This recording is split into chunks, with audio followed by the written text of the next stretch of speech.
এখনো তুমি কোনো বিশ্ববিদ্যালয়ে চান্স পাও নাই, হতাশা হওয়ার কোনো কারণ নেই। কারণ তোমার জন্য যেটা পারফেক্ট আল্লাহ তোমাকে সেটা অবশ্যই দিবে। আল্লাহ বলেছেন যে তার ভাগ্যের পরিবর্তন করতে চায় না, আমি আল্লাহ তাআলা তার ভাগ্যের কোনো পরিবর্তন ঘটাই না। তার মানে তোমাকে তোমার ভাগ্যের পরিবর্তন ঘটাইতে হলে পরিশ্রমটা একটু বাড়াতে হবে ভাইয়া। এখনো কিন্তু জিএসটি ভর্তি পরীক্ষা বাকি আছে, এখনো 2-3টা বিশ্ববিদ্যালয়ে ভর্তি পরীক্ষা বাকি আছে। একটু পরিশ্রম করো, কঠোর পরিশ্রম করো, রাত জেগে পড়ালেখা করো, তুমিও বিশ্ববিদ্যালয়ে আসবে ভাইয়া, তুমিও একটু ভালো পাবলিক বিশ্ববিদ্যালয়ে পড়তে পারবা।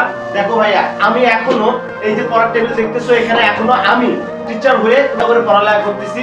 আর তুমি বিশ্ববিদ্যালয়ের শিক্ষার্থী, তুমি ইউনিভার্সিটিতে ভর্তি পরীক্ষা দিবা। তোমাকে টপ করতে হলে তোমাকে মিনিমাম 10 ঘন্টা করে পড়তে হবে। এখন থেকে তোমার যতদিন জিএসটি ভর্তি পরীক্ষা হয় নাই কিংবা তুমি ইউনিভার্সিটির যে ভর্তি পরীক্ষাগুলো বাকি আছে সেগুলোতে পরীক্ষা দিতে চাও, তুমি এখন থেকে পড়ার টেবিলের সাথে লেগে থাকো।